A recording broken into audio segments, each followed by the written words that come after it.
Bon, on est hors temps, donc on n'est plus honorable du tout. On va terminer par le sujet le plus intéressant, l'honorabilité. Encore tous concernés, vous verrez qu'on n'est pas forcément tous concernés encore.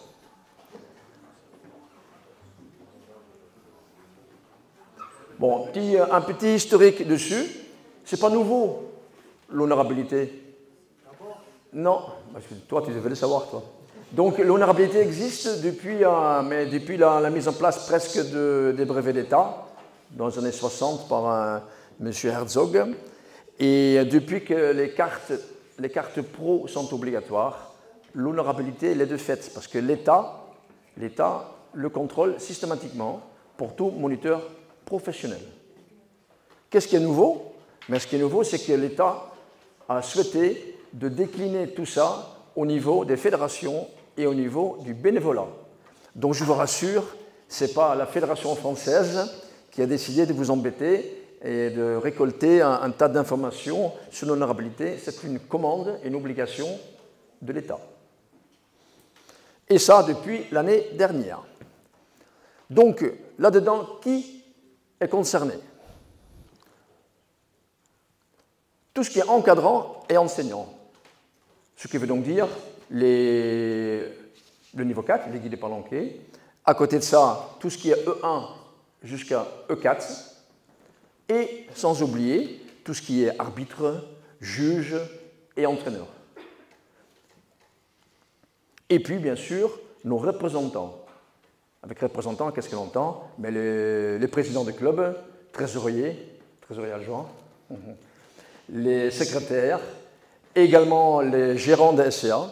Et bien entendu, tout ça se décline vers le haut, c'est-à-dire au niveau des OD, les organes déconcentrés, donc les départements et les régions, on va au niveau fédéral, tout ce qui est président de région, moi-même je dois être honorable, et, etc., etc. Ne sont pas concernés, donc l'honorabilité de tous concernés, ce n'est pas tout à fait vrai, parce que ne sont pas concernés les présidents des commissions. Par exemple, Arnaud, heureusement, parce qu'Arnaud peut rester président des commissions.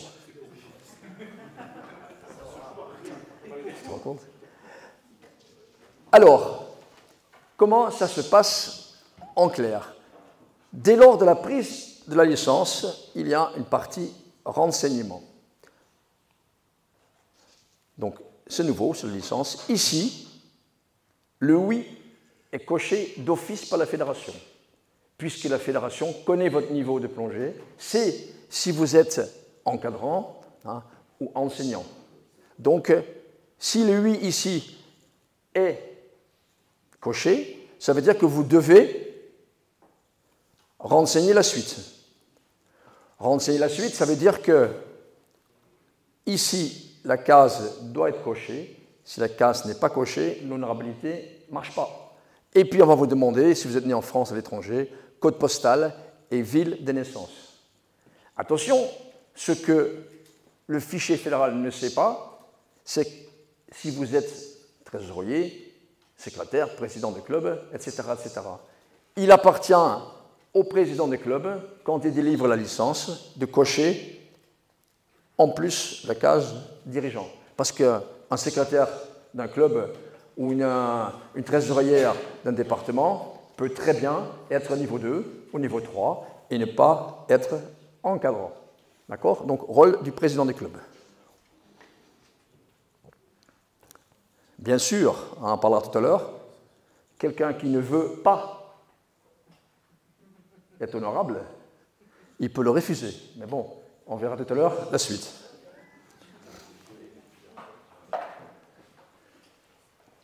Si jamais ce n'est pas rempli, donc je ne parle pas de refuser l'honorabilité, mais juste, ce n'est pas rempli, sur la fiche individuelle du plongeur, il est marqué « Information honorabilité manquant ». Ça veut juste dire que la personne en question ne l'a pas rempli. Oula. C'est rigolo comme système. Hein. Qui c'est qui a fait le PowerPoint là? Bon, alors, centralisation des infos et transmission au ministère. Ça veut dire quoi? C'est que la fédération reçoit tout ça informatiquement à son niveau et une fois tous les mois, tous les 2 mois, ils envoient toutes les informations au ministère où c'est traité. Au bout d'un temps certain, voire un certain temps, le ministère renvoie de retour à la fédération les personnes qui sont non honorables. C'est-à-dire que d'où leur honorabilité a été refusée. On verra tout à l'heure le pourquoi et le comment. Ça peut également passer par le préfet ou les DRAGES, ancienne DRGS. Et puis, par la suite, en point 4, la FFESSM, qui lui est informée également par les ministères, contacte le club ou la SCA en direct, en prévenant que le licencié X ou Y a eu une honorabilité refusée. Vous ne le saurez pas pourquoi.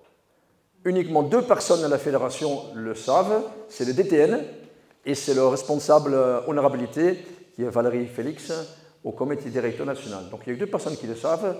Le président du club saura que l'honorabilité est refusée, mais il ne sait pas pourquoi.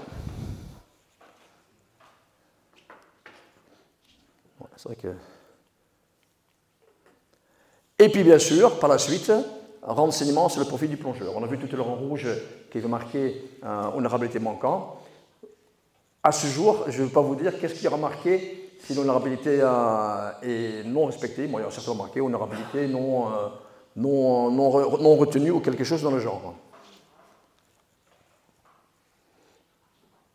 Dès lors qu'on coche, vous avez vu tout à l'heure la case à droite, qu'on refuse de renseigner l'honorabilité, donc la fameuse case qui est à droite, donc je ne veux pas. Là, par contre, il y aura une information qui dit que la personne en question n'a ni le droit d'enseigner, ni le droit d'occuper un poste de dirigeant. C'est clairement affiché. Donc, voilà. Alors, quels sont les motifs de rejet de l'honorabilité? Donc, mise en cause par les instances publiques pour 2 grands items. 1, les délits sexuels, les petits garçons, les petites filles, tout ce style de choses. Et violences graves. Alors, à un moment donné, ça circulait que quelqu'un qui a trop bu, qui a eu un retrait de permis, rentre dedans. Non, c'est uniquement les délits sexuels et les violences graves. En cas de condamnation, ce qui veut donc dire, vous connaissez le système de casier judiciaire, l'extrait numéro 3 qui est accessible à tout le monde, et puis vous avez le casier numéro 2, où sont les délits les plus importants qui sont inscrits. Donc ces délits-là sont forcément inscrits sur le casier numéro 2. Attention, pas tout ce qui est inscrit sur le casier numéro 2 entraîne un rejet de l'honorabilité. Par contre, ce qui est également qui est également le cas, c'est en cas d'instruction. S'il y a une instruction en cours sur un délit sexuel, par exemple, il se peut que le législateur prend une mesure conservatoire et dit, même s'il y a quand même, pour l'instant, pas de condamnation, la durée de l'instruction, honorabilité refusée, donc plus le droit d'enseigner, ni d'encadrer, ni rien. Maintenant, si à la suite de l'instruction, l'innocence de la personne a été mise à jour, cette honorabilité lui est redonnée. Alors, qu'est-ce qu'il doit faire le président du club, qui va donc recevoir de la fédération une information en disant que tel ou tel licencié a eu sa honorabilité refusée. Donc, d'abord, écartement de tout enseignement et encadrement. Voir son poste de responsabilité, donc ça va avec. Et comme je disais, en cas d'une instruction, cette mesure peut être temporaire. Par contre, cette personne peut parfaitement continuer à plonger au sein de votre structure. Mais il n'a plus le droit ni d'enseigner, ni d'encadrer. Et vous ne saurez pas pourquoi. Frustrant.